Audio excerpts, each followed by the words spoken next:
نحمده ونصلي على رسوله الكريم أما بعد فأعوذ بالله من الشيطان الرجيم بسم الله الرحمن الرحيم ربي اشرح لي صدري ويسر لي أمري واحلل عقدة من لساني يفقهوا قولي ربي زدني علما ربي زدني علما ربي زدني علما اللهم إني أسألك علما نافعا ورزقا طيبا وعملا متقبلا اللهم إني أسألك إيمانا لا يرتد ونعيما لا ينفد ومرافقة محمد صلى الله عليه وسلم في على جنة الخلد. اللهم اجعل القرآن ربيع قلبي ونور صدري وجلاء حزني وذهاب همي آمین اللہم آمین۔ السلام علیکم ورحمۃ اللہ وبرکاتہ۔ میں امید کرتی ہوں کہ انشاءاللہ آپ سب ایمان اور صحت کی بہترین حالت میں ہوں گے۔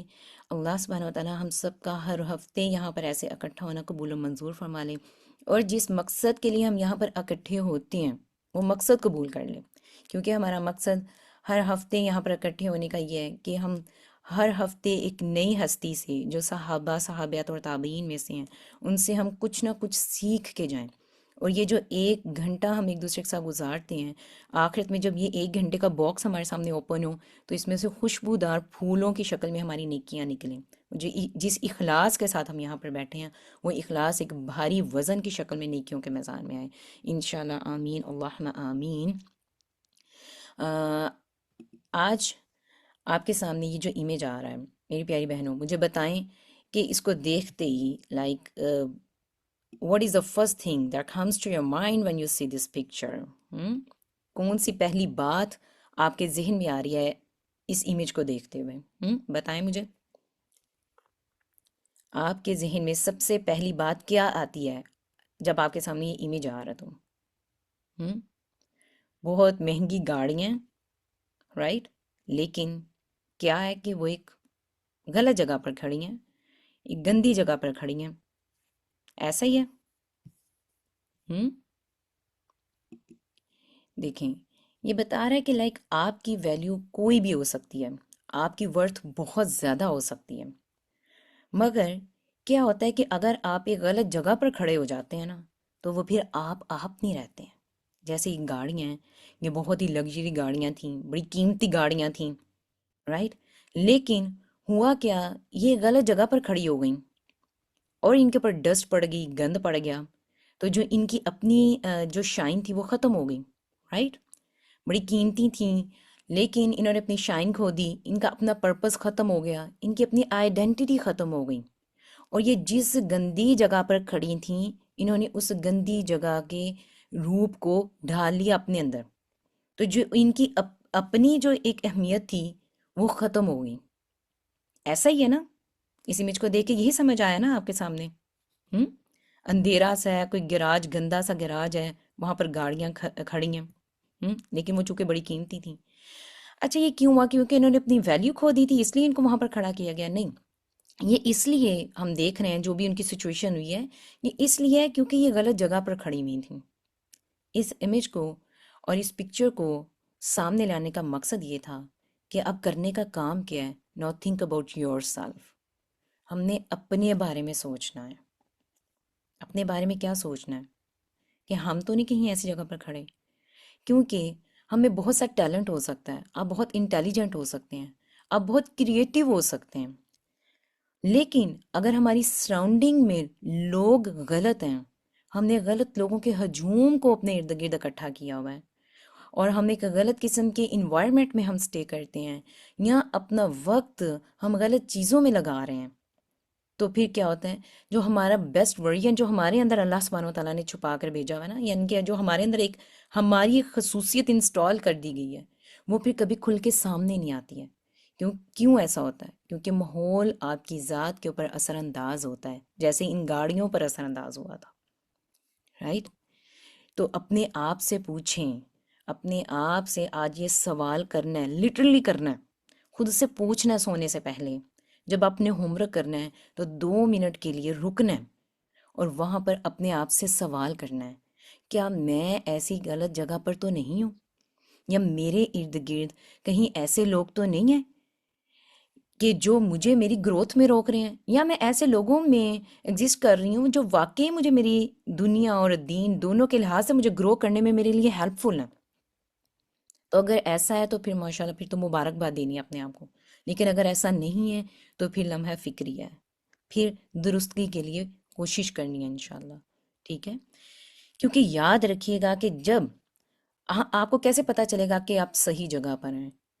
تو یہ چیز دیکھنا کہ میرا کمفرٹ زون ہے ادھر اور میں بالکل ایزی فیل کر رہی ہوں، تو اس کا مطلب یہ ہے کہ میں ایک صحیح جگہ پر ہوں؟ نہیں. آپ کا کمفرٹ زون آپ کی صحیح جگہ کو ڈیفائن نہیں کرتا، آپ کا پرپس ڈیفائن کرتا ہے.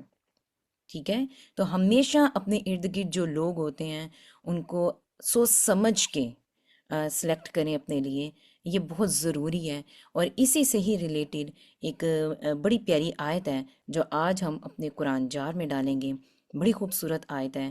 اللہ سبحانہ و تعالیٰ سورۃ الفرقان میں فرماتے ہیں وَيَوْمَ يَعَضُّ الظَّالِمُ عَلَى يَدَيْهِ يَقُولُ يَا لَيْتَنِي اتَّخَذْتُ مَعَ الرَّسُولِ سَبِيلًا یا ویلتا لیتنی لم اتخذ فلانا خلیلا. یہ آیت بہت ہی خوبصورت آیت ہے. یہ اپنے آپ کو بھی ریمائنڈر دینا اور اپنے بچوں کو بھی ریمائنڈر دینا. اور یہ آیت ہمیں کیا کہہ رہی ہے؟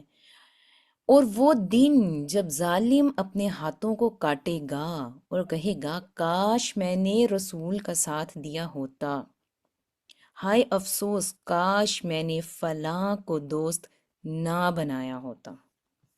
رائٹ، ہاتھوں کو کاٹنا یعنی کہ اگر ہم جو مائیں اپنے بچوں کو کھانا کھلاتی ہیں، یا اکثر اگر ہم خود بھی کھانا کھاتے ہیں نا تو ہماری فنگر اگر ہمارے دانتوں میں آ جاتی ہے، یا ہم اپنی زبان کے اوپر خود ہی کٹ لگا لیتے ہیں، تو خود پر کتنا غصہ آتا ہے کہ اللہ میں نے اپنا کھانا خود کھا رہی تھی، مجھے پتہ نہیں چلا میرے ہونٹ کے اوپر، میرا ہونٹ خود ہی میرے دانت کے نیچے آ گیا.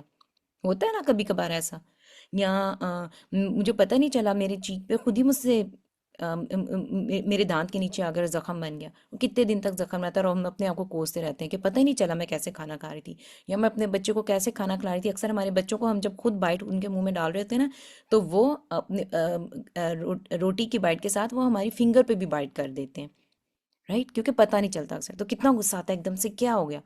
لیکن یہ جو سنیریو قرآن ہمارے سامنے لا رہا ہے وہ یہ کہ یہ ظالم اپنے ہاتھوں کو خود کاٹے گا، پھر ایک ہاتھ کو بھی نہیں، دونوں ہاتھوں کو کاٹے گا. رائٹ، تو اس آیت کو ہم مختلف تفاسیر کی روشنی میں دیکھتے ہیں.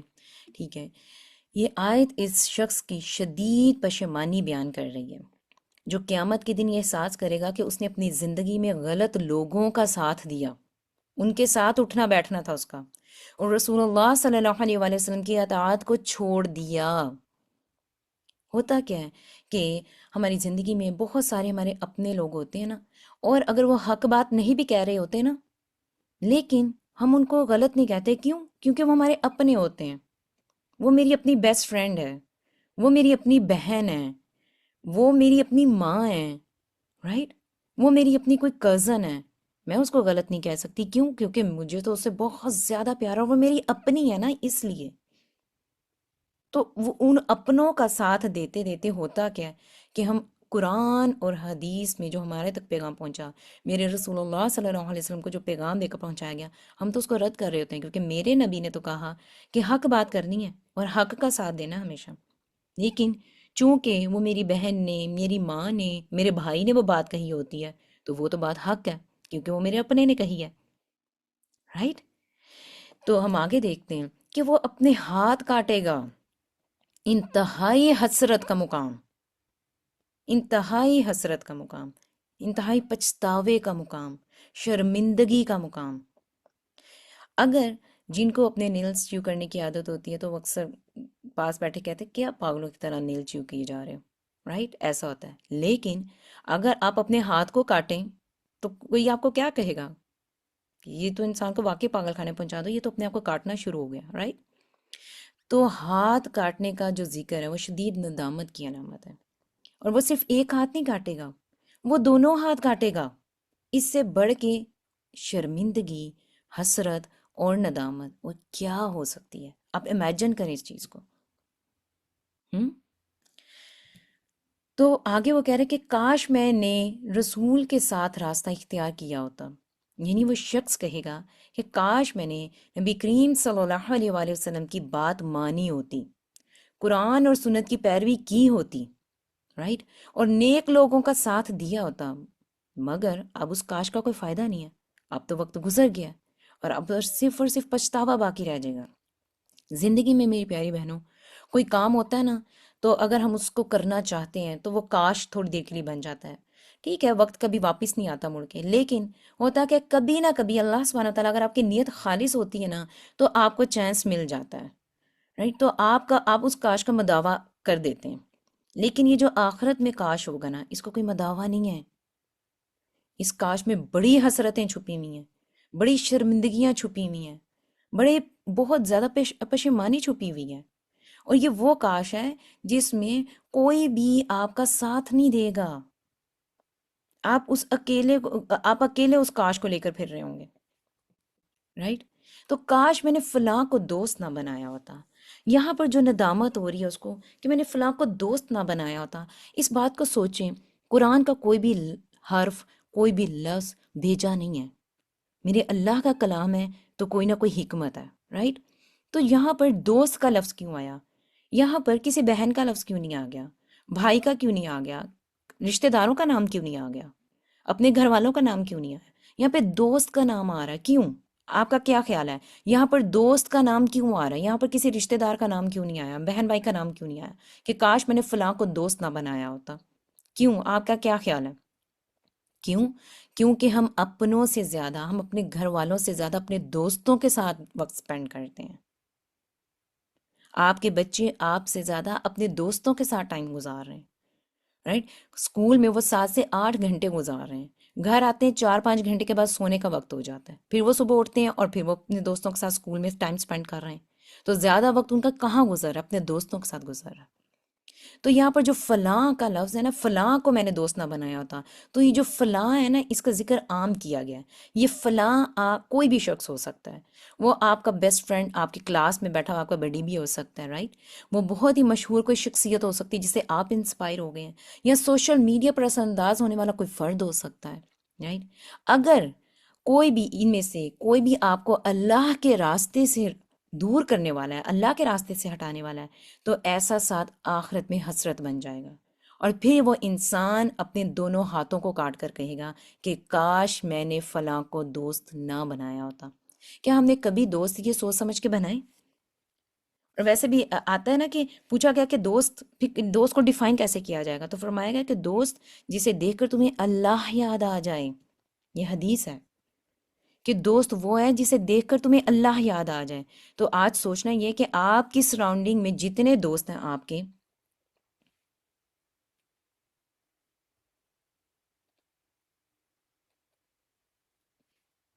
سوری، آپ کی دوستی، آپ کی کلاس میں یا آپ کی سراؤنڈنگ میں جتنے بھی دوست ہیں، کیا وہ ایسے ہیں کہ آپ، ایکسکیوز می،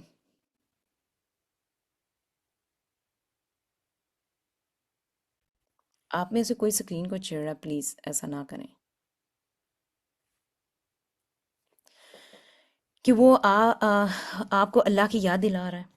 ہم اور ویسے بھی چلیں سلائیڈ میں نہیں ہے لیکن میں آپ کو بتا رہی ہوں، آپ لکھ لیں، صحیح بخاری کی یہ حدیث ہے، حدیث نمبر 5534 میں اللہ سبحانہ تعالیٰ فرماتے ہیں کہ سوری، آپ صلی اللہ علیہ وسلم بیان فرما رہے ہیں کہ نیک ساتھی اور برے ساتھی کی اس میں اگزامپل دی جا رہی ہے، رائٹ، نیک اور برے ساتھی کی اگزامپل دی جا رہی ہے، اور وہ اگزامپل یہ ہے کہ ایک تو خوشبو بیچنے والا ہوتا ہے اور ایک بھٹی پھونکنے والا ہوتا ہے۔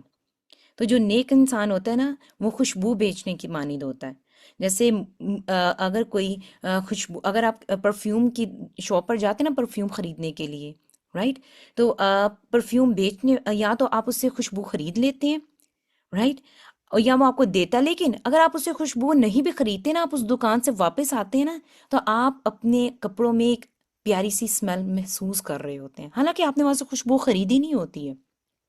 لیکن جو ایک برا دوست ہوتا ہے نا، وہ بھٹی پھونکنے والے کی طرح ہوتا ہے، یعنی کہ اگر آپ وہ اس بھٹی کے پاس سے گزرتے ہیں نا، تو آپ وہاں پر زیادہ دیر نہیں بھی بیٹھتے نا، تو اگر آپ بھٹی کے پاس بیٹھتے ہیں تو جو اس میں سے چھوٹے چھوٹے سے انگارے نکل رہے ہوتے ہیں نا، آپ کے کپڑوں پر گرتے ہیں، تو چھوٹے چھوٹے سے نہ نظر آنے والے سوراخ بھی ہو جاتے ہیں، رائٹ؟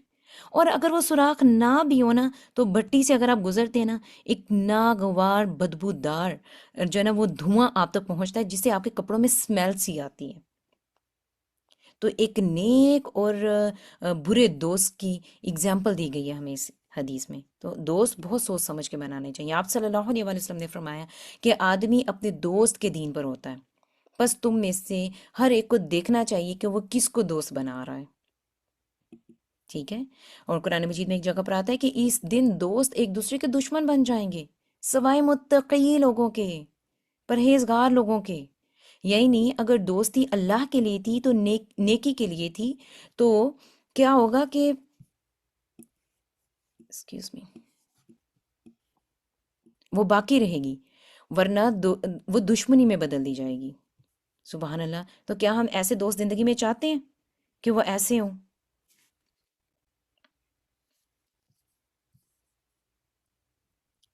کہ اللہ نہ کرے کہ کوئی دوست آخرت میں ہمیں ملے اور وہ دشمن بن جائے، ہمارا اس دنیا کی زندگی میں تو بہت پیارا ساتھی ہو ہمارا۔ نہیں، ہم چاہتے ہیں کہ جو اس دنیا میں بھی ہمارے بہت پیارے ہیں، وہ آخرت میں بھی ہمارے بہترین دوست کی شکل میں سامنے ہیں، اور ہم بھی دوسروں کے لیے ایسے دوست بنیں کہ آخرت میں اگر ہمیں ملے تو ہمیں کہیں کہ مجھے تم پہ فخر ہے کہ میں نے دنیا میں تم سے دوستی کی تھی، کیونکہ تمہارے ذریعے مجھے فلاں فلاں نیکی کرنے کا موقع ملا تھا، جو آج میری نیکیوں کے میزان میں بھاری ہو گیا۔ تو ہم نے ایسے دوست بننا بھی ہے دوسروں کے لیے، اور اپنے لیے بھی ایسے دوست ڈھونڈنے ہیں، ٹھیک ہے؟ تو نتیجہ کیا نکلتا ہے کہ یہ جو آیات ہیں، یہ عبرت بیداری اور انتباہ کا پیغام دے رہی ہیں ہمیں، کہ ہر وہ نوجوان، ہر طالب علم یا عام انسان جو غلط دوستیوں میں یا غلط مواد میں جو اپنے فونوں پر ہم دیکھتے ہیں، یا غلط فہمیوں میں پھنسا ہوا ہے، غلط فیصلوں میں پھنسا ہوا ہے، اسے یہ سوچنا چاہیے کہ کیا میری موجودہ دوستی مجھے جنت کے قریب کر رہی ہے یا جہنم کے قریب کر رہی ہے؟ تو یہ آیت آپ اپنے بچوں کو تو ضرور بتائیں، اگر بیٹھ کر نہیں نہ بتا سکتے، کیونکہ ہر چیز نہ ہم اب بچوں کی انگلی پکڑ کے بیٹھ کے نہیں سمجھا سکتے ہیں ان کو، کہیں گے کیا اماں تو ہمارے پیچھے پڑ گئی ہے، ہر وقت ہمیں درس ہی دیتی رہتی ہیں، رائٹ؟ تو مائیں ایک بڑی خاموش طریقے سے بھی دعوت کا پیغام دیتی ہیں اپنے بچوں کو۔ تو جہاں پر آپ کے بچوں کا اٹھنا بیٹھنا ہے نا، وہاں پر خاموشی سے اس دیوار پر یہ آیت ترجمے کے ساتھ لگا دیں۔ آپ کے بچے اگر انگلش کو انڈرسٹینڈ کرتے ہیں تو انگلش ٹرانسلیشن کے ساتھ لگا دیں، اردو کو انڈرسٹینڈ کرتے ہیں تو اردو ٹرانسلیشن کے ساتھ لگائیں، اور خاموشی سے آپ وہاں پر ان کا پیغام پہنچا دیں۔ آپ نہیں ان کو بٹھا کر بتا سکتے، تو یہ پیغام وہاں پر پہنچا دیں۔ تو چھوٹے چھوٹے بچے ریڈنگ کرتے ہیں، ٹھیک ہے؟ تو آتے جاتے ان کو یہ ریمائنڈر ملتا رہے گا کہ ہم نے ایسے دوست نہیں بنانے۔ آج ہم جس ہستی کے بارے میں پڑھنے جا رہے ہیں، بڑی خوبصورت ہستی ہیں اور بڑی پیاری، وہ ہیں حضرت ابو ایوب الانصاری رضی اللہ عنہ۔ بہت سارے لوگ، آپ، مجھے یقین ہے اس چیز کا کہ ان کے بارے میں جانتے ہوں گے، رائٹ؟ اب آپ مجھے یہ بتائیں کہ آپ ان کے بارے میں جانتے تو ہیں، لیکن کون سی خاص بات ہے جو آپ میں سے ان کے بارے میں جانتا ہے؟ کون جانتا ہے؟ یعنی کہ کون کون آپ میں سے ان کے بارے میں خاص خاص باتیں جانتے ہیں کہ ابو ایوب الانصاری رضی اللہ عنہ کون تھے؟ ہم بتائیں؟ چلیں خیر، آج ہم ان کے بارے میں جانیں گے انشاءاللہ۔ آج ہم ان کا نام دیکھتے ہیں کہ جی سسٹر شائستہ ماشاء اللہ، جن کے گھر میں آپ صلی اللہ علیہ وآلہ وسلم رکے تھے، بالکل ہم دیکھتے ہیں ان کا تعارف دیکھتے ہیں کہ ان کا نام، جو ان کا اپنا نام تھا، وہ تھا خالد بن زائد رضی اللہ عنہ۔ ان کا نام خالد بن زائد تھا، اور ان کی جو کنیاں تھی، ان کا جو نک نیم جو مشہور ہوا تھا، وہ ابو ایوب کے نام سے یہ مشہور ہوئے، اور اسی نام سے یہ جانے جاتے ہیں۔ کہ مدینہ منورہ میں یہ قبیلہ خزرج کے خاندان نجار سے تعلق رکھنے والے تھے، ٹھیک ہے؟ ابو، ان کی جو بیوی تھیں ابو ایوب انصاری رضی اللہ عنہ کی، ان کی بیوی کا نام تھا ایوب انصاریہ رضی اللہ عنہا، ٹھیک ہے؟ اور یہ دونوں میاں بیوی بہت ہی خوبصورت، بڑے پیارے انسان تھے۔ تھوڑا تھوڑا آج ہم ان کے بارے میں جاننے کی کوشش کرتے ہیں۔ حضرت ابو ایوب انصاری رضی اللہ عنہ اور ان کی بیوی نے اسلام کیسے قبول کیا تھا؟ حضرت ابو ایوب انصاری رضی اللہ عنہ ان منتخب لوگوں میں شمار ہوتے تھے جن جن جو مدینہ میں تھے اور جنہوں نے عقبہ کی گھاٹی میں جا کر آپ صلی اللہ علیہ وآلہ وسلم کے ہاتھ پر بیعت کی تھی اسلام کی سب سے پہلے، ٹھیک ہے؟ جب مکہ سے دولت ایمانی لے کر یہ پلٹے ہیں تو ظاہر بات ہے جب آپ ایمان آپ کے اندر اتر جاتا ہے تو آپ کہتے ہیں فوراً پیغام دوسروں تک بھی پہنچا دیا جائے۔ تو انہوں نے ارادہ ٹھان لیا اس چیز کا کہ اب اس نعمت کو صرف اپنی ذات تک محدود نہیں رکھیں گے، بلکہ تمام اپنے رشتہ داروں تک، جو قریبی لوگ ہیں ان تک، اپنے دوست احباب تک، سب لوگوں کو ایمان کی دعوت دیں گے، ان کی تلقین کریں گے، ان کا پیغام پہنچائیں گے۔ اور اسی دوران میں ان کی بیوی بھی حلقہ اسلام میں داخل ہو گئی تھی جب انہوں نے وہاں پر جا کر اسلام کا پیغام پہنچانا شروع کیا تھا۔ ہم دیکھتے ہیں کہ جب مدینہ سے آپ صلی اللہ علیہ وآلہ وسلم ہجرت کر کے مکہ سے ہجرت کر کے جب مدینہ میں آتے ہیں تو حضرت ابو ایوب انصاری رضی اللہ عنہ کا گھر چنا گیا تھا جس میں آپ صلی اللہ علیہ وآلہ وسلم مہمان بنے تھے۔ اور یہ بہت ہی پیاری بات ہے جس کو ہم ابو ایوب انصاری رضی اللہ عنہ کی ہی زبانی سنتے ہیں۔ جب آپ صلی اللہ علیہ وآلہ وسلم مدینہ تشریف لائے اور آپ سب کو یہی ارشاد فرما رہے تھے کہ میری اونٹنی کا راستہ چھوڑ دو، یہ اللہ سبحانہ و تعالیٰ کی جانب سے معمور ہے، یعنی کہ جہاں پر میرا اللہ چاہے گا یہ اونٹنی وہیں پر رکے گی۔ اونٹنی مسلسل چلتی جا رہی تھی اور سب کی آنکھیں ظاہر بات ہے اسی کی طرف لگی ہوئی تھیں، اور دلوں میں ایک شوق تھا کہ آپ صلی اللہ علیہ وسلم کی میزبانی کا جو شرف ہے وہ اسے ہی حاصل ہو۔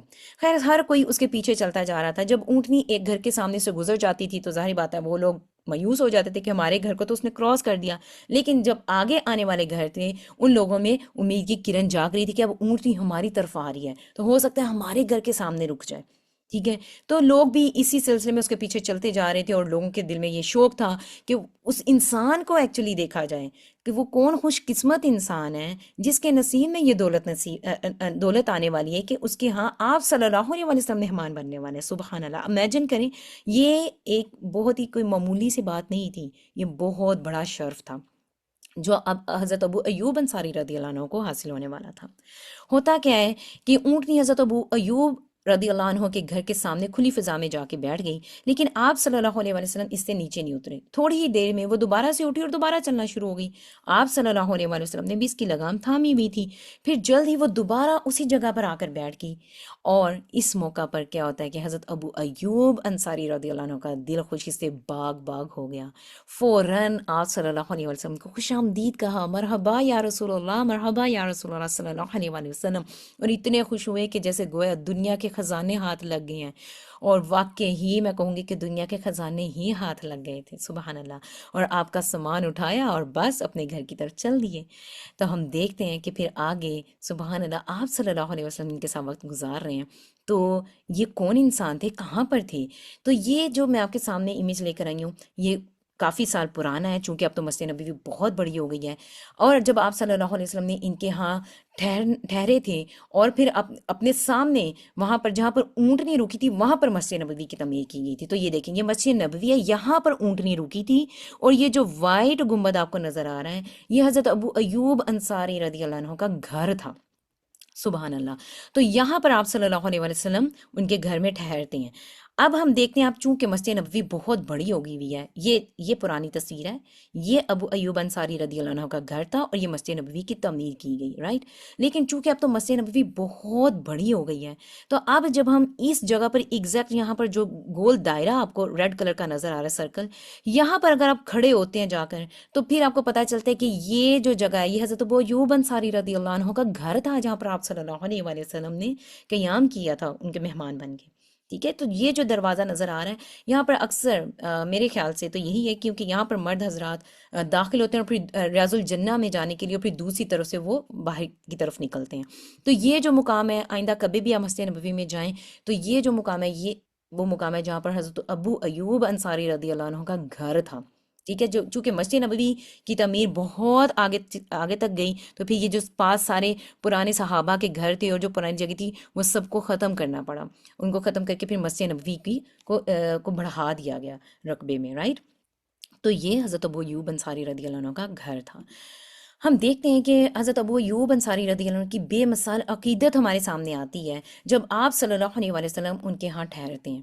ہوتا کیا ہے کہ حضرت ابو ایوب انصاری رضی اللہ عنہ کا گھر سبحان اللہ اس دور میں بھی دو منزلہ تھا، لیکن دو منزلہ گھر کوئی اس طرح کا نہیں تھا جس میں بہت ہی کوئی لگژری لائف گزر رہی تھی اور بڑی کوئی ٹائلیں لگی ہوئی تھی، نہیں اس طرح کا نہیں، لیکن ہاں دو منزلہ گھر تھا۔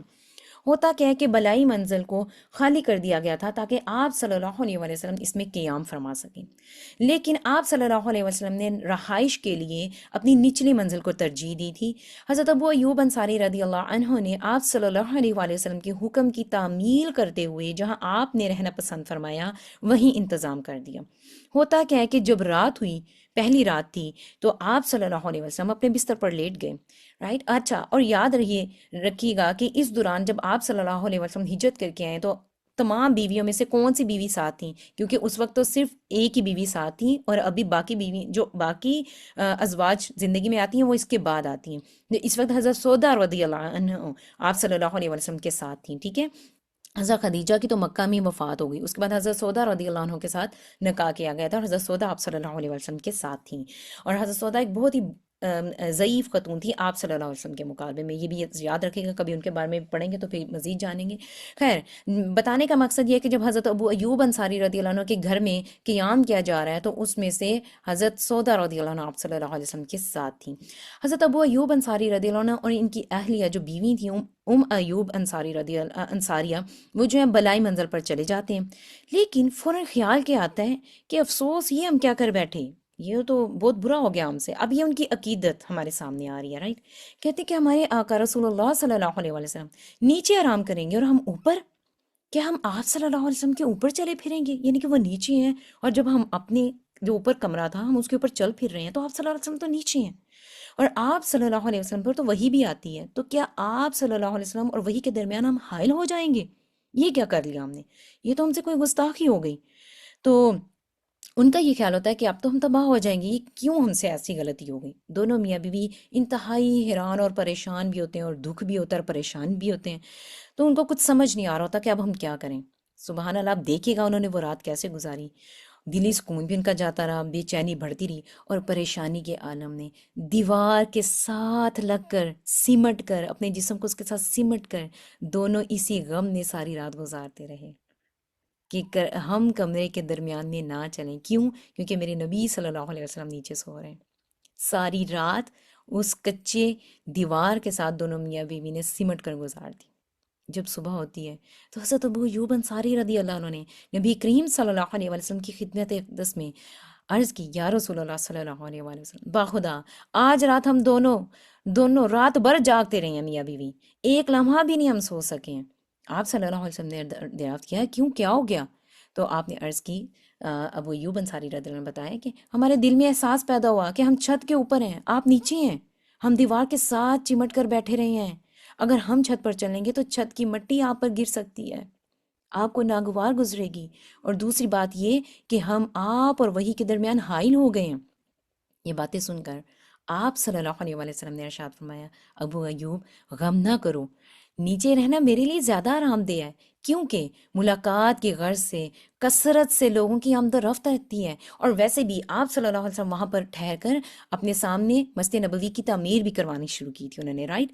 تو حضرت ابو ایوب انصاری رضی اللہ عنہ فرماتے ہیں، ہم نے رسول صلی اللہ علیہ وسلم کا حکم مان لیا، لیکن ایک رات دوبارہ ایسا ہوا کہ ایک مٹکا ٹوٹ گیا پانی کا ہم اوپر چھت پر تھے، اور پانی چھت پر بہہ گیا، چونکہ چھت اور گھر تو مٹی کا تھا۔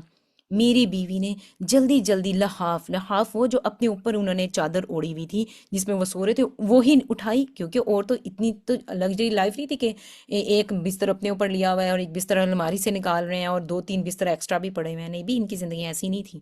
جو اپنے اوپر بستر تھا وہی اٹھایا اور جلدی سے اسی کو ہی اپنی اس کی چھت جو مٹی کی بنی تھی اس کے اوپر پھیرنا شروع کر دیا تاکہ پانی اس کے اندر خشک ہو جائے اور ہمارے نبی صلی اللہ علیہ وسلم تک نہ پہنچ سکے۔ جب صبح ہوئی تو میں رسول اللہ صلی اللہ علیہ وسلم کی خدمت اقدس میں حاضر ہوا، میں نے عرض کی یا رسول اللہ صلی اللہ علیہ وآلہ وسلم، میرے ماں باپ آپ پر قربان ہوں، مجھے اچھا نہیں لگتا کہ میں اوپر ہوں اور آپ نیچے تشریف فرما رہے ہیں، اور جو بھی مٹکے کا معاملہ رات کو ہوا وہ بھی آپ صلی اللہ علیہ وسلم کے سامنے لا کر رکھا، اور فرمایا کہ آپ صلی اللہ علیہ وسلم میری التجا کو قبول کر لیں، تو آپ نے میری التجا کو قبول فرما لیا، آپ بلائی منزل پر چلے گئے اور میں نچلی منزل پر آ گیا۔ ہوتا کیا ہے کہ نبی کریم صلی اللہ علیہ وآلہ وسلم تقریباً 7 ماہ تک، 7 منتھس تک ابو ایوب انصاری رضی اللہ عنہ کے گھر میں قیام پذیر رہے۔ اتنے میں اس خالی جگہ پر مسجد کی تعمیر ہو گئی جہاں آپ صلی اللہ علیہ وسلم کی اونٹنی بیٹھی تھی، اور جو میں نے آپ کو تصویروں میں بھی دکھایا، رائٹ۔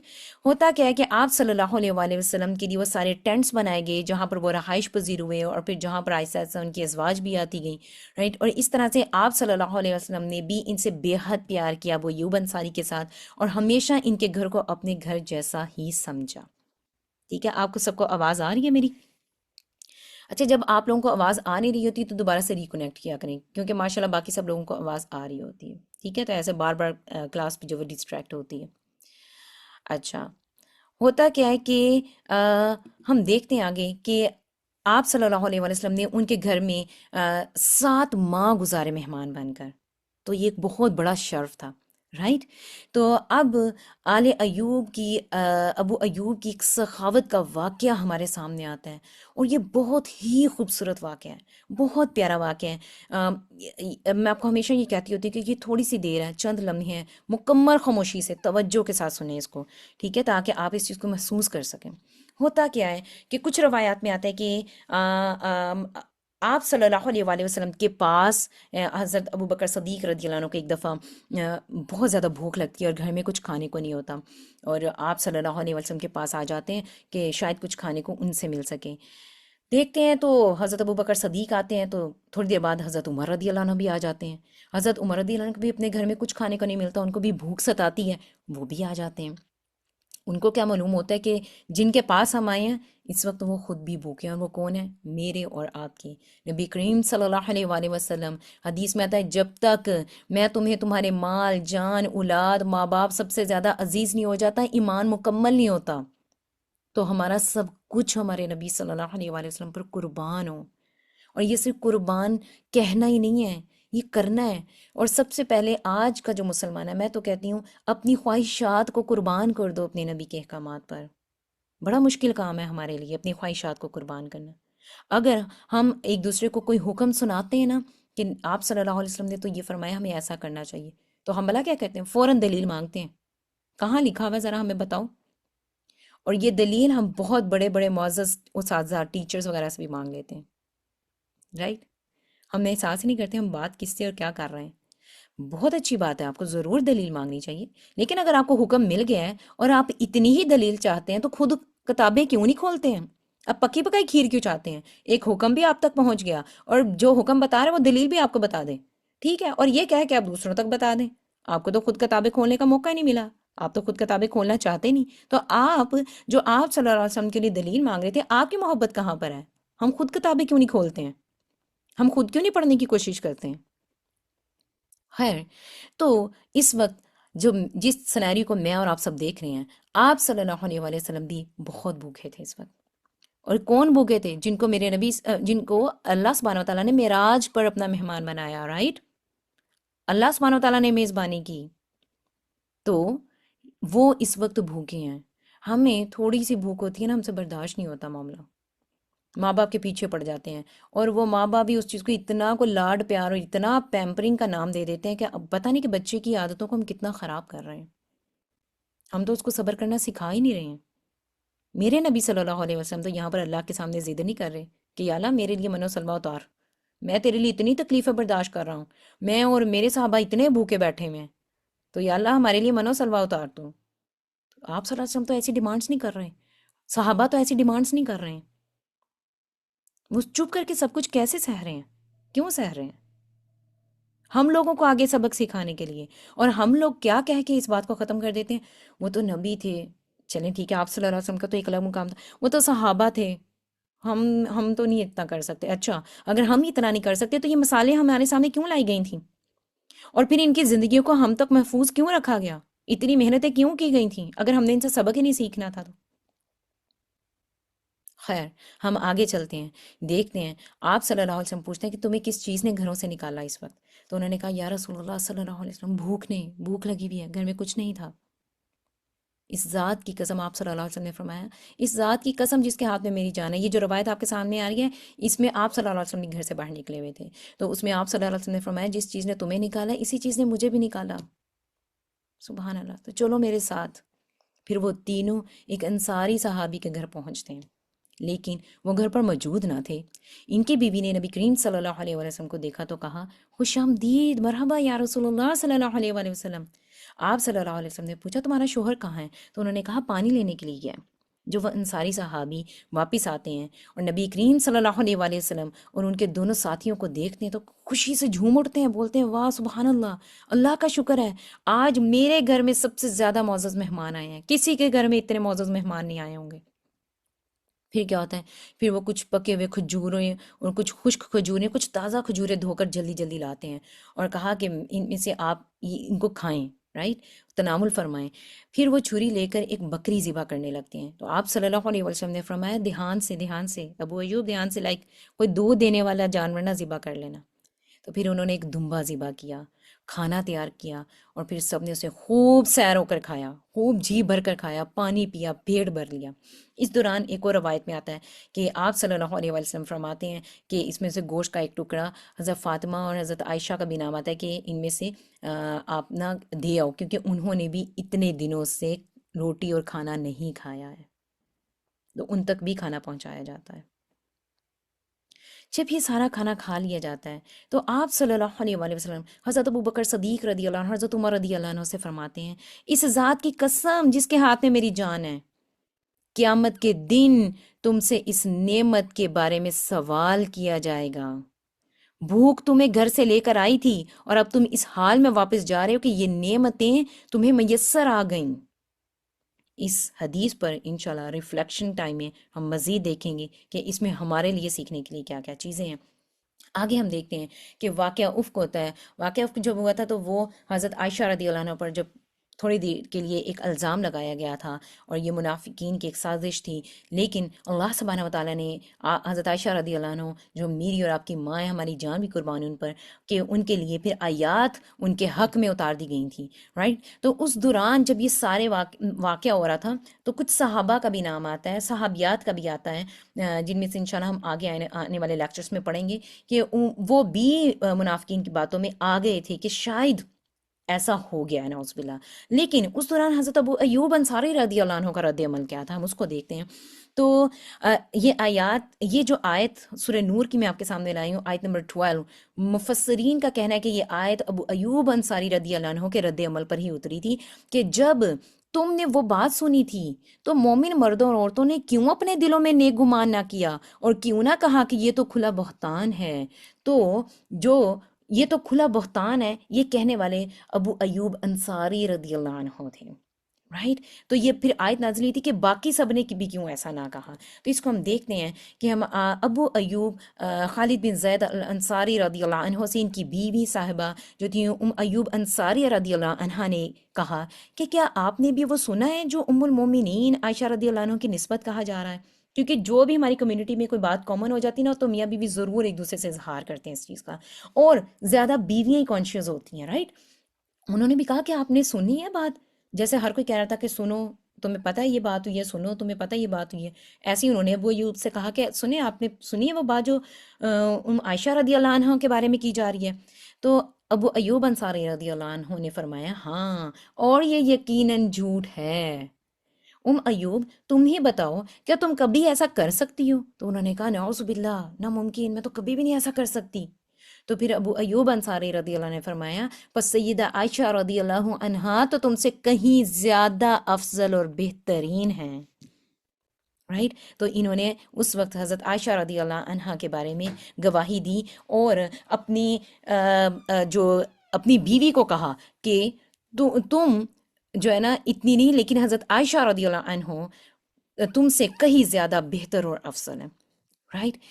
پھر ہم دیکھتے ہیں کہ حضرت ابو ایوب انصاری رضی اللہ عنہ سے مروی چند احادیث ہمارے سامنے آتی ہیں، اور بڑی پیاری پیاری احادیث ہیں. میں چاہوں گی کہ آپ ان کو توجہ سے سنیں، اور ان میں سے بہت ساری احادیث آپ سنتے بھی ہوں گے، لیکن اب آج سننے کے بعد آپ کو یاد رہے گا کہ یہ احادیث کو پہنچانے والے ابو ایوب انصاری رضی اللہ عنہ ہیں ہم تک. اور ابو ایوب انصاری رضی اللہ عنہ وہ انسان تھے جنہوں نے جن میں سخاوت پائی جاتی تھی، اور جنہوں نے آپ صلی اللہ علیہ وسلم کی میزبانی کی، اور جنہوں نے حضرت عائشہ رضی اللہ عنہ کے حق میں گواہی دی. تو یہ انسان جو ہم تک نبی کریم صلی اللہ علیہ وسلم کی باتیں پہنچا رہے ہیں، یہ معمولی نہیں ہو سکتی ہیں. انہوں نے آپ صلی اللہ علیہ وسلم کے ساتھ 7 مہینے ایک گھر میں گزارے، ایک گھر میں، رائٹ. تو یہ احادیث، بہت ساری احادیث ہیں، لیکن چونکہ وقت کی قلت کی وجہ سے چند احادیث ہی آپ کے سامنے لا سکتی تھی تو میں وہ لائی ہوں. حضرت ابو ایوب انصاری رضی اللہ عنہ سے مروی ہے کہ نبی کریم صلی اللہ علیہ وآلہ وسلم نے فرمایا، جو شخص یہ کلمات 10 مرتبہ کہہ لے. کون سے کلمات؟ لا الہ الا اللہ وحدہ لا شریک لہ لہ الملک ولہ الحمد وہو علی کل شیء قدیر، تو یہ 1 یا 10 غلام آزاد کرنے کی طرح ہے. رائٹ.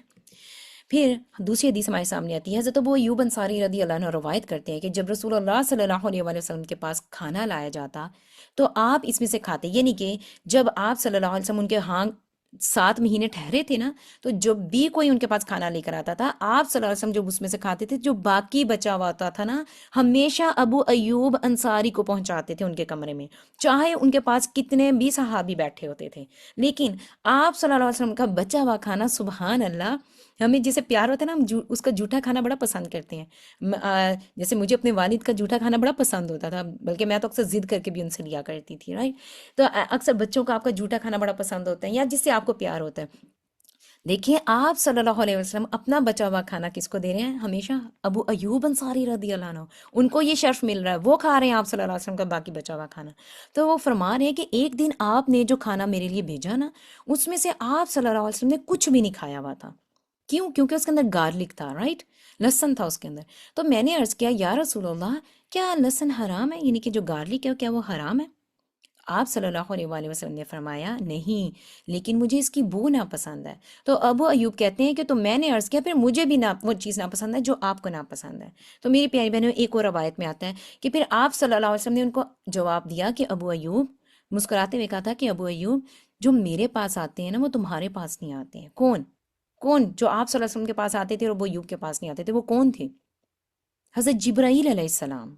حضرت جبرائیل علیہ السلام کو یہ بو پسند نہیں تھی، جس کی وجہ سے آپ صلی اللہ علیہ وسلم نہیں کھاتے تھے. تو اس کا مطلب یہ نہیں ہے کہ آج سے میں کہوں میرے نبی صلی اللہ علیہ وسلم نے تو کبھی گارلک نہیں کھایا تھا، تو آج سے میں بھی نہیں کھاؤں گی، میں نے اپنی ہنڈیا میں بھی نہیں ڈالنا. گھر والے بھی پوچھیں بھی کیا ہو گیا، تو آپ کے میں نے تو آج کے لیکچر میں یہ سن لیا تو میں تو نہیں کری. نہیں بھائی، ایسی محبتیں نہیں چاہیے. محبت آپ کی وہ ہوگی آپ صلی اللہ علیہ وسلم کے ساتھ جو آپ کے عمل میں ہوگی، جو احکام آپ کو کہیں ہیں. اگر ہمیں پردے کا حکم دیا گیا، پردہ میں مکمل کر نہیں رہی، جیسے لباس کا مجھے حکم دیا گیا، لباس میں وہ پہن نہیں رہی، اور گارلک کھانا میں چھوڑ دوں کہ مجھے میرے نبی سے محبت ہے، تو ایسی محبت نہیں چاہیے میرے نبی صلی اللہ علیہ وسلم کو، رائٹ. تو ابو ایوب تو یہ کام اس لیے کر رہے ہیں کیونکہ انہوں نے تو اپنی زندگی کا ایک ایک سانس، ایک ایک لمحہ نبی کے نام کیا ہوا ہے، رائٹ. خیر، آگے ہم دیکھتے ہیں کہ ابو ایوب انصاری رضی اللہ عنہ سے مروی ہے کہ ایک مرتبہ نبی کریم صلی اللہ علیہ وآلہ وسلم کے ساتھ ہمیں کسی سفر میں تھے، اور ایک دیہاتی سامنے آتا ہے، ایک آدمی آتا ہے، اور اس نے نبی کریم صلی اللہ علیہ وسلم کی اونٹنی کی لگام پکڑ کر عرض کیا، یا رسول اللہ صلی اللہ علیہ وآلہ وسلم، مجھے کوئی ایسا عمل بتا دیجیے جو مجھے جنت کے قریب کر دے اور جہنم سے دور کر دے. آپ سوچیں، کیا کبھی آپ نے کسی سے یہ سوال کیا؟ کسی سے نہ چھوڑیں، اپنی ذات سے یہ سوال کیا، یا اللہ سے کبھی ایسے دعا کی کہ یا اللہ مجھے کوئی ایسا عمل سکھا دے جو مجھے جنت کے قریب کر دے اور جہنم سے دور کر دے. اس لیے ہم سیرت کو پڑھتے ہیں، اس لیے ہم ان صحابہ اور تابعین کو پڑھتے ہیں، تاکہ ہمیں اچھی اچھی دعائیں مانگنی آ جائیں، ہمیں اچھے اچھے سوالات کرنے آ جائیں، اور ہمیں اچھے اچھے عمل کرنے آ جائیں، ہمیں بہترین طریقے سے اپنے اللہ سے مانگنا آ جائے، رائٹ. تو نبی کریم صلی اللہ علیہ وآلہ وسلم نے فرمایا، اللہ کی عبادت کرو، اس کے ساتھ کسی کو شریک نہ ٹھہراؤ، نماز قائم کرو، زکوٰۃ ادا کرو، اور صلہ رحمی کرو. اللہ کی عبادت کرو، اس کے ساتھ کسی کو شریک نہ ٹھہراؤ. یہ بات بڑی قابل غور ہے. یہ بات چونکہ ایک مومن ہی ہے، جو ایک آدمی مسلمان ہی ہے جو آپ صلی اللہ علیہ وسلم سے سوال کر رہا ہے، رائٹ. تو اس سے یہ پتہ چلتا ہے کہ عبادت کرو اور کسی کے ساتھ شریک نہ ٹھہراؤ، تو یہ صرف حکم بتوں کی پوجا کرنے والوں کے لیے نہیں ہے، اپنے اندر بھی جھانکنا ہے۔ ہم میں سے میجورٹی نے اپنے اندر ایک الہ بنایا ہوا ہے اللہ کے علاوہ، نعوذ باللہ، اور وہ الہ کیا ہے؟ آپ کی خواہشیں، خواہشات نفس ہے، جو آپ کی خواہش، جو آپ کا جی چاہتا ہے وہ آپ کرتے ہیں، آپ وہ نہیں کرتے جس کا ہمیں حکم دیا گیا ہے۔ جو ہمارا جی چاہتا ہے ہم تو وہ کرتے ہیں۔ تو اگر ایک طرف آپ کی خواہشات ہیں اور ایک طرف میرے اللہ کا حکم ہے، اب دیکھنا ہے اپنے آپ کو اس میں تول کے کہ میں کس چیز کو مان رہی ہوں۔ تو اگر میں اللہ کی مان رہی ہوں تو اس کا مطلب ہے میں صرف اللہ کی عبادت کر رہی ہوں، لیکن اگر میرا رجحان، میرا جھکاؤ میری خواہشات کی طرف ہو رہا ہے تو اس کا مطلب ہے کہ میں اس کو شریک ٹھہرا رہی ہوں، رائٹ؟ ایک اور حدیث ہمارے سامنے آتی ہے، حضرت ابو ایوب انصاری رضی اللہ عنہ سے مروی ہے کہ نبی کریم صلی اللہ علیہ وآلہ وسلم نے ارشاد فرمایا، جو شخص ماہ رمضان کے روزے رکھ لے اور عید الفطر کے بعد 6 دن کے یعنی کہ شوال کے جو روزے رکھ لیں تو اسے پورے سال کے روزوں کا ثواب ملے گا۔ آپ میں سے بہت سارے لوگ شوال کے روزے رکھتے ہوں گے، لیکن اب آپ کو ہمیشہ یاد رہے گا کہ یہ روایت کس نے کی ہے؟ حضرت ابو ایوب انصاری رضی اللہ عنہ نے ہمیں یہ بات بتائی کہ آپ صلی اللہ علیہ وسلم نے یہ ارشاد فرمایا، رائٹ؟ جو علم والے ہوتے ہیں نا، کوئی بھی حدیث ایسے بتا سکتا ہے، لیکن اگر آپ علم والے ہیں نا تو تھوڑا سا رویہ ہمیں بدلنا پڑے گا۔ آپ کا بتانے کا انداز اس طرح سے ہونا چاہیے کہ واقعی لوگوں کو پتہ چلے کہ واقعی آپ نے کسی سے پڑھا ہے، واقعی ہی آپ نے کسی استاد سے پڑھا ہے یا کسی کتاب سے پڑھا ہے۔ آپ نے گوگل سے نہیں پڑھا، آپ نے یوٹیوب کے کسی کلپ سے نہیں پڑھا، آپ نے انسٹاگرام کے کسی کلپ سے نہیں دیکھ کے حدیث بتائی۔ نہیں بھی، ہم سوشل میڈیا سے دین سیکھنے والے نہیں ہیں، ہم استادوں سے پڑھنے والے ہیں، ہم کتابوں سے پڑھنے والے لوگ ہیں۔ تو استاد اور کتاب سے پڑھنے والے طالب علم نے، اور جو سوشل میڈیا سے صرف وہیں سے دیکھ کر آگے بس کلپ فارورڈ کرتے جاؤ کرتے جاؤ کرتے جاؤ، اس میں فرق ہوتا ہے، رائٹ؟ ایک پھر ہم دیکھتے ہیں کہ حضرت ابو ایوب انصاری رضی اللہ عنہ اللہ سبحانہ و تعالیٰ کو پیارے ہو جاتے ہیں، اور وہ کیا معاملہ تھا کہ آپ رضی اللہ عنہ نے روم کے جہاد میں شرکت کی تھی، اور اس وقت ان کی عمر 80 سال کے قریب تھی، اور یہ بہت بوڑھے ہو گئے تھے، رائٹ؟ لوگوں نے ان سے کہا بھی تھا کہ آپ اس عمر میں ہیں، اتنے بوڑھے ہو گئے ہیں، تو آپ جہاد میں شرکت نہ کریں، لیکن انہوں نے کہا تھا کہ میرے اللہ نے حکم دیا کہ جب تک جان میں جان ہے تب تک جہاد کرنا ہے تو میں کروں گا، رائٹ؟ خیر، یہ جب جاتے ہیں جہاد کے لیے تو یہ راستے میں ہی راستے میں جب لوگوں کو حدیث کی بھی تلقین کر رہے ہیں، رائٹ؟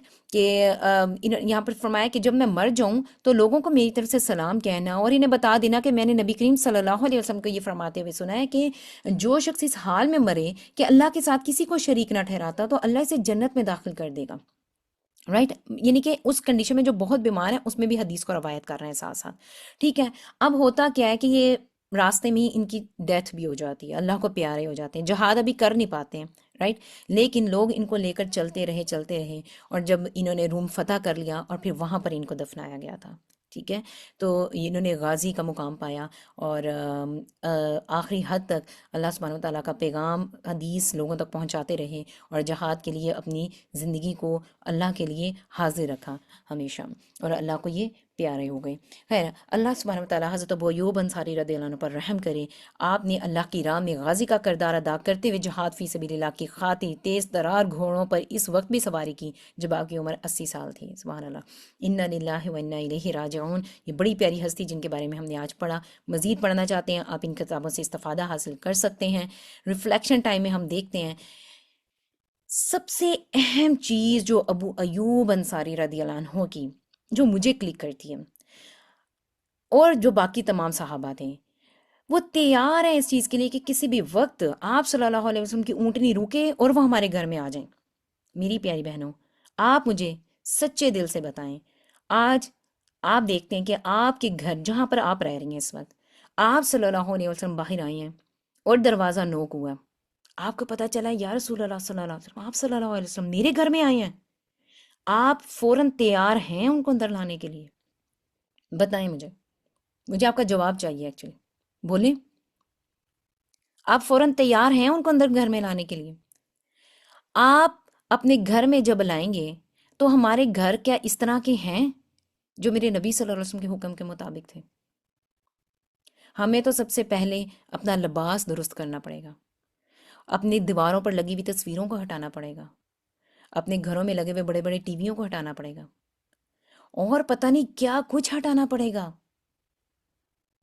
پھر ہم کہیں گے پہلے یا رسول اللہ 1 منٹ بس ہمیں تھوڑا سا وقت دے دیں، پھر ہم اندر بلاتے ہیں تاکہ آپ صلی اللہ علیہ وسلم اندر آئیں اور ان کو پتا چلے کہ یہ میں اپنے امتی کے گھر میں آیا ہوں. رائٹ. تو اگر کوئی آج میرے نبی میرے گھر میں آتے ہیں تو سوچنا یہ ہے کہ میرا سارا گھر کیا واقعی ان تمام احکامات کے مطابق اس ٹائم ریڈی ہے کہ میرے نبی میرے گھر میں آ سکیں. سوچیں ہمارے گھر تو افسوس کے ساتھ اس طرح سے نہیں ہے. ہمیں اپنے گھروں سے بہت کچھ ہٹانا پڑ جائے گا اگر میرے نبی اندر آنا چاہیں تو. خیر، ان کی جو بے مثال مہمان نوازی ہمارے سامنے آ رہی ہے، ٹھیک ہے. یہ کہ اسلام مہمان نوازی ویسے بھی اسلامی اقدار میں ایک عظیم صفت ہے، اور خاص طور پر جب بات دین کے معاملے میں معاملت کی ہو جائے. لیکن ہمارے ہاں کیا ہوتا ہے، ہم تو اپنی کمیونٹیز کی پارٹیز میں ان لوگوں کی مہمان نوازی کرنا پسند نہیں کرتے جو دین سے جڑے ہوئے لوگ ہوتے ہیں. کیوں؟ اور اگر کوئی آ بھی جائے تو اس نے تو بایا پہنا ہوا ہے اور اس نے تو اتنے سادے سے کپڑے پہنے ہوئے ہیں، اور میری ساری دوستیں تو ماشاءاللہ سے وہ تو بہت ہی کوئی جو آج کے سو کارڈ فیشن ہے اس کے مطابق ہیں. رائٹ. تو میں اب بس سب کو کیا بتاؤں گی کہ اب یہ برقعے والی کون ہے؟ ہم یا ہم ویسے بھی پارٹیز میں جاتے ہیں تو بڑی مشکل سے لائک ہم ان لوگوں کے پاس بیٹھنا پسند کرتے ہیں جو آج کے دور کے آج کے ٹرینڈ کے مطابق چلنے والے ہیں. رائٹ. جو جس کے پاس سب سے برانڈڈ بیگ پڑا ہوگا، برانڈڈ جوتے پہنے ہوں گے، اور وہ بہت ہی کوئی لش پش کرتے ہوئے اس نے کپڑے پہنے ہوں گے، لوگوں کو اس کے پاس بیٹھنا پسند کریں گے. تو جو دیندار لوگ ہیں ہم تو ان کو اپنے گھروں میں بلانا پسند ہی نہیں کرتے ہیں. مہمان نوازی کریں گے، ان کو اپنی شادی پر بلائیں گے، شادی پر سب لوگ تیار ہوئے ہوں گے اور وہ ایک فیملی برقعے میں ہوگی تو لوگوں کو بتانا بڑا ہی مشکل سا کام ہو جائے گا. ان سے ایکسکیوز ہی کر لیتے ہیں. ہم نے اپنے گھروں میں بہت ہی محدود سے فنکشن میں لوگوں کو بلایا تھا، سوری اس وجہ سے آپ کو نہیں بلایا، اور اس فیملی کو ہم اکیلے بلا کے کھانا کھلا کے فارغ کر دیں گے. سبحان اللہ. تو اپنے اندر جھانکنا ہے. یہی بات میں نے آج کلاس کے سٹارٹ سے اسی چیز کو لے کر چلی تھی. ہم جن لوگوں میں رہتے ہیں نا ہم ویسے بن جاتے ہیں میری پیاری بہنوں. تو جو سٹارٹ میں ہم نے وہ گندی گاڑیاں، بڑی وہ لگژری مہنگی گاڑیاں گندے گراج میں دیکھی ہیں نا پڑی ہوئی، ہم نے وہ کام نہیں کرنا. آپ صلی اللہ علیہ وسلم سے جو ان کو بے پناہ محبت تھی، تو صرف بے پناہ محبت اسی میں نہیں تھی کہ میں نے گارلک نہیں کھانا. بے پناہ محبت ہر لحاظ سے تھی. تو اپنی محبت کا جائزہ لینا ہے. آج اپنے آپ کو 3 سے 4 5 منٹ دیں اور سوچیں کہ مجھے میرے نبی صلی اللہ علیہ وسلم سے محبت کتنی ہے. کیوں؟ کیونکہ میں تو اللہ سبحانہ تعالیٰ سے جنت مانگ رہی ہوں آپ صلی اللہ علیہ وسلم کے ساتھ، ان کے صحابہ کے ساتھ، کہ میں ان صحابہ کے ساتھ اور نبی کے ساتھ جنت کو انجوائے کروں. تو میں نے تو آج ابو ایوب انصاری کے بارے میں پڑھا. ان کو تو ٹائٹل ملا رضی اللہ عنہ کا. اللہ ان سے راضی، وہ اللہ سے راضی، کیونکہ انہوں نے اپنی محبتوں کا حق ادا کیا. تو میں اگر وہ مقام اللہ سے چاہ رہی ہوں جنت میں، تو پھر میں اپنے آپ کو کس میزان میں رکھوں گی؟ مجھے اپنی محبت کو بھی تولنا ہے. میں صرف منہ کی باتیں کر رہی ہوں یا میرے عمل میں یہ چیزیں آ رہی ہیں؟ جہاد ہمارا پیسے سے بھی ہوتا ہے. انہوں نے جہاد اپنی جان کے ساتھ کیا ابو ایوب انصاری رضی اللہ عنہ. جہاد آپ کا وقت کے ساتھ بھی ہے میری پیاری بہنوں. جہاد اگر آپ اپنا پیسہ اللہ کی راہ میں لگا رہے ہیں اس میں بھی ہے، اپنا علم اللہ کی راہ میں لگا رہے ہیں، اپنی کوششیں، اپنی مشقتیں، ہر چیز آپ کے ہاتھ میں پکڑا ہوا آپ کا فون بھی اگر اللہ کی راہ میں آج استعمال میں آ رہا ہے نا تو یہ بھی جہاد ہے. آپ کے سامنے پڑا ہوا آپ کا لیپ ٹاپ اللہ کے لیے استعمال ہو رہا ہے تو جہاد ہے. آج یہ ٹیکنالوجی اگر آپ اللہ کا دین پہنچانے کے لیے سیکھ رہے ہیں تو یہ بھی جہاد ہے. تو ہم کس لیول پر جہاد کر رہے ہیں؟ تو ابو ایوب انصاری رضی اللہ عنہ ان کی اہلیہ اسی جگہ سے ہمیشہ کھانا کھاتے تھے جب ان کے پاس کھانا پہنچتا تھا جس سے آپ صلی اللہ علیہ وسلم نے کھایا ہوتا تھا. تو یعنی کہ اگر میرا کوئی پیارا ہے نا جس نے کھانا کھایا ہوتا ہے یا بائٹ کی ہوتی ہے تو میں بھی وہیں سے بائٹ کرنا پسند کروں گی. رائٹ. تو یہ بھی ایسے ہی کھانا کھایا کرتے تھے. یعنی کہ چھوٹی چھوٹی چیزوں میں انہوں نے نبی کریم صلی اللہ علیہ وسلم کی سنت کو اور طرز عمل کو اپنانے کی کوشش کی، اور یہ چیزیں زندگی میں برکت لاتی ہیں. تو ہمارے لیے کیا حکم ہے؟ آپ صلی اللہ علیہ وسلم نے فرمایا کہ جب تمہارے سامنے کھانا ہے تو بالکل اپنے سامنے سے کھانا شروع کرو. یہ نہیں چمچ گھماتے ہوئے آگے سے بھی جا رہا ہے، پیچھے سے بھی، درمیان سے بھی، اپنے سامنے سے کھانا شروع کرنا. یہ سنت ہے جس کو ہم فالو کر سکتے ہیں. آج ہمیں تو آپ صلی اللہ علیہ وسلم کا بچا ہوا کھانا نہیں مل سکتا، لیکن آپ صلی اللہ علیہ وسلم کا جو علم ہم تک پہنچا، جو آپ صلی اللہ علیہ وسلم ہمارے لیے چھوڑ کے گئے نا، وہ علم بھی رزق ہے. اس رزق کو ہم نے کھانا ہے، اس کو حاصل کرنا ہے، اس کو سمجھنا ہے اور دوسروں تک پہنچانا ہے۔ حضرت ابو ایوب انصاری رضی اللہ عنہ نے نہ صرف مدینہ میں اسلام کی خدمت کی بلکہ آخری عمر میں بھی جہاد سے پیچھے نہیں ہٹے۔ موجودہ دور میں جس کو ہم استنبول کہتے ہیں، قسطنطنیہ، اس کی جنگ میں شامل ہوئے تھے اور وہیں پر وہ شہید ہوئے، رائٹ، اور وہیں پر انہوں نے اپنی زندگی ان کی ختم ہوگی۔ اور ان کی زندگی ہمیں یہ سکھا رہی ہے کہ دین کی خدمت کے لیے آخری لمحے تک جدوجہد کرنی ہے۔ آج ہمارے بوڑھے لوگ کیا کر رہے ہیں؟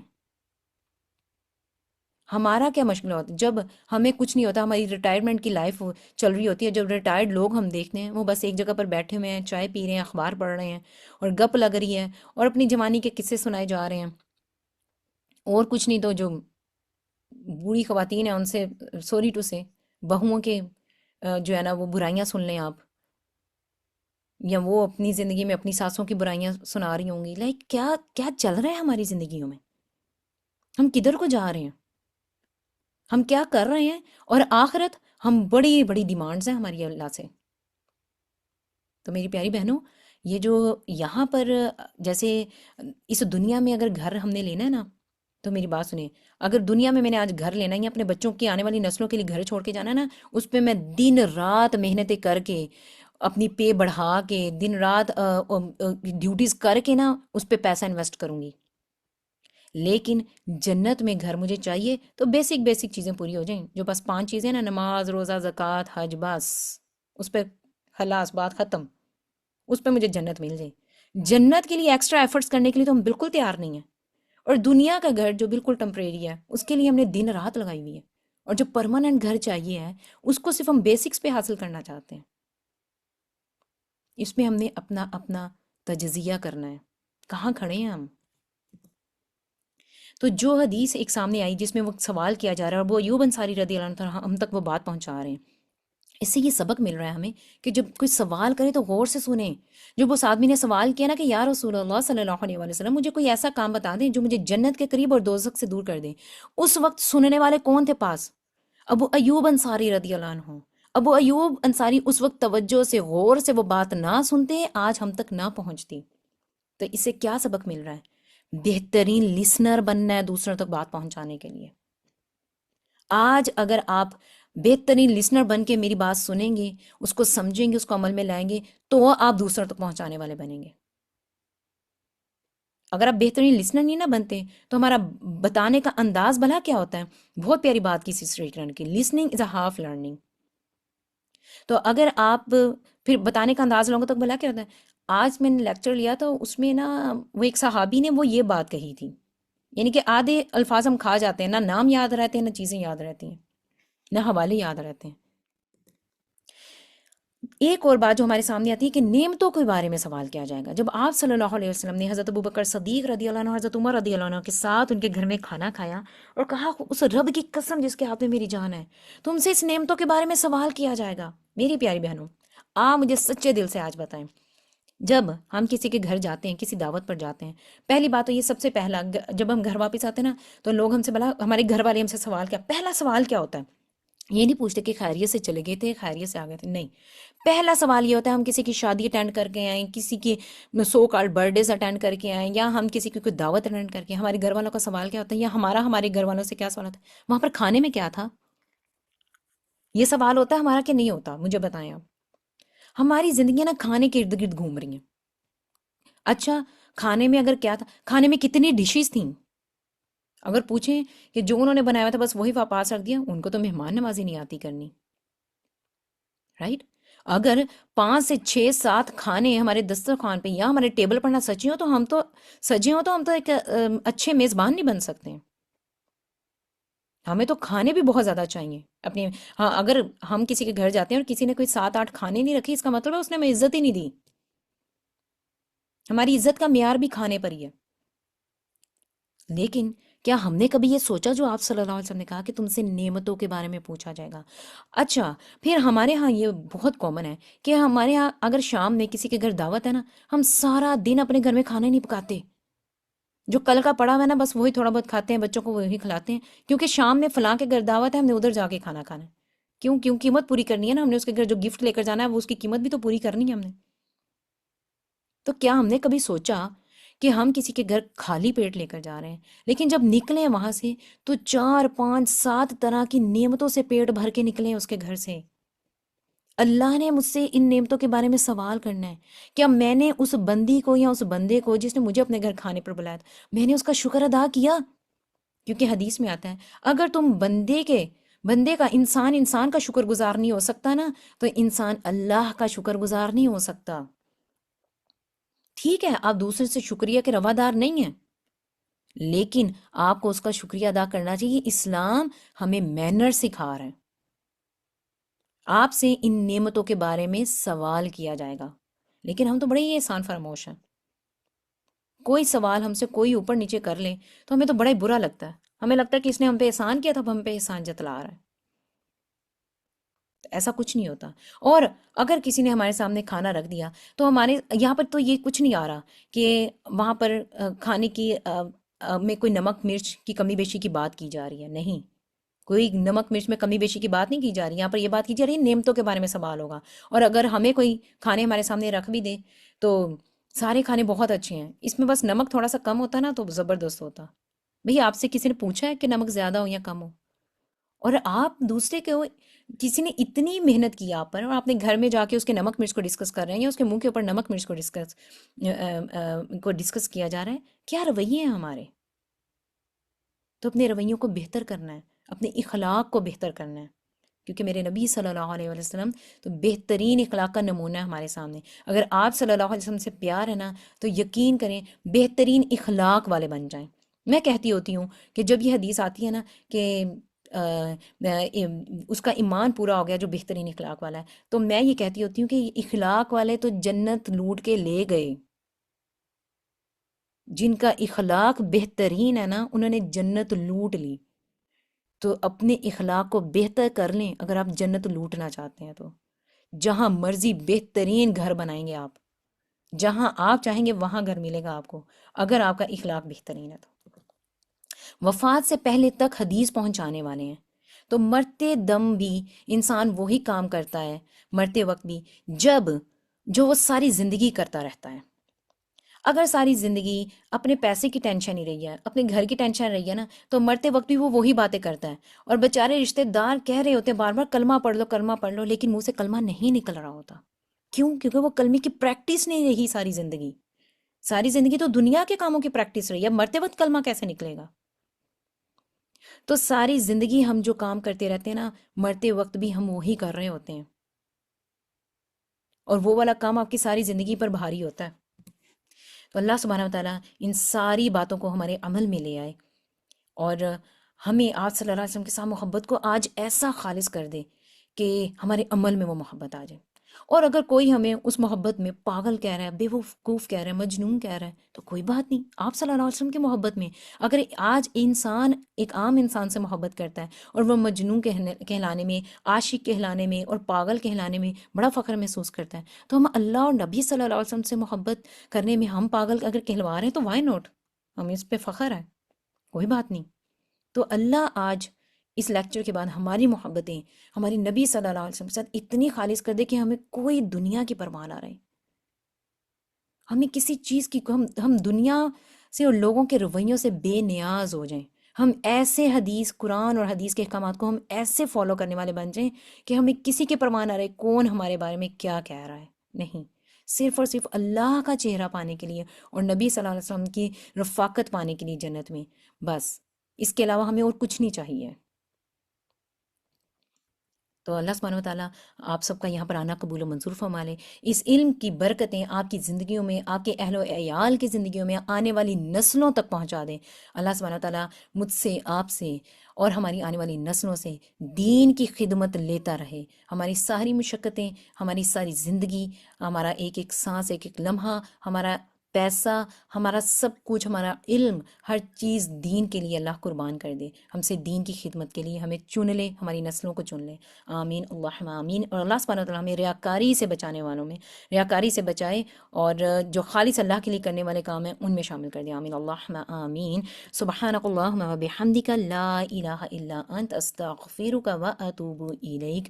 جزاکم اللہ خیرا کثیرا۔ السلام علیکم ورحمۃ اللہ وبرکاتہ۔